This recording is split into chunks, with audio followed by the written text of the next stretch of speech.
കനത്ത മഞ്ഞുവീഴ്ചയെ തുടർന്ന് അടച്ചിട്ട ജമ്മു ശ്രീനഗർ ദേശീയപാത ഗതാഗതത്തിനായി തുറന്നു. ജനുവരി 1 വരെ കശ്മീരിന് പുറമെ ഹിമാചൽ പ്രദേശിലും ഓറഞ്ച് അലർട്ട് കാലാവസ്ഥാ നിരീക്ഷണ കേന്ദ്രം പ്രഖ്യാപിച്ചിട്ടുണ്ട്. ശ്രീനഗർ വിമാനത്താവളം മോശം കാലാവസ്ഥയെ തുടർന്ന് അടഞ്ഞുകിടക്കുകയാണ്.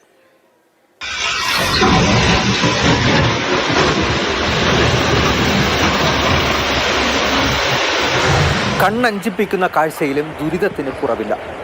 കനത്ത മഞ്ഞുവീഴ്ച.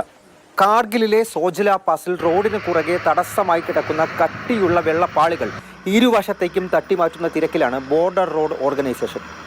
സീസണിലെ കൊടും തണുപ്പുണ്ടാകുന്ന ചില്ലൈക്കലാൻ സമയമാണ്. രൂക്ഷമായ ശീതതരംഗമാണ് ഉത്തരേന്ത്യയിൽ ആകെ അനുഭവപ്പെടുന്നത്. 270 കിലോമീറ്റർ ദൂരമുള്ള ശ്രീനഗർ ജമ്മു ദേശീയപാത തുറന്നെങ്കിലും മുഗൾ റോഡ്, സോൻമാർഗ് കാർഗിൽ റോഡൊക്കെയും മഞ്ഞു മൂടിക്കിടക്കുകയാണ്. മഞ്ഞിൽ വഴുതി വാഹനങ്ങൾ തെന്നി മാറുന്നതൊക്കെ വലിയ കുരുക്കുണ്ടാക്കുന്നുണ്ട്. ശ്രീനഗർ വിമാനത്താവളം ഇപ്പോഴും അടഞ്ഞുകിടക്കുന്നു. മഞ്ഞുവീഴ്ച വൈദ്യുതി വിച്ഛേദനത്തിനും വഴിവെക്കുന്നത് -6ഉം 7ഉം ഒക്കെ പോകുന്ന തണുപ്പിൽ ആളുകളെ മരവിപ്പിക്കുന്നതാണ്. ഹിമാചൽ പ്രദേശിൽ കുളുവും മണ്ടിയും കാങ്കരയും ഉൾപ്പെടെ 7 ജില്ലകളിലാണ് മഞ്ഞുവീഴ്ചയുണ്ടാകുമെന്ന മുന്നറിയിപ്പ് നൽകിയിരിക്കുന്നത്. സൊലാങ് താഴ്വരയിൽ കഴിഞ്ഞ ദിവസങ്ങളിൽ കുടുങ്ങിയ 10,000-ലധികം വിനോദസഞ്ചാരികളെ പോലീസ് രക്ഷപ്പെടുത്തി.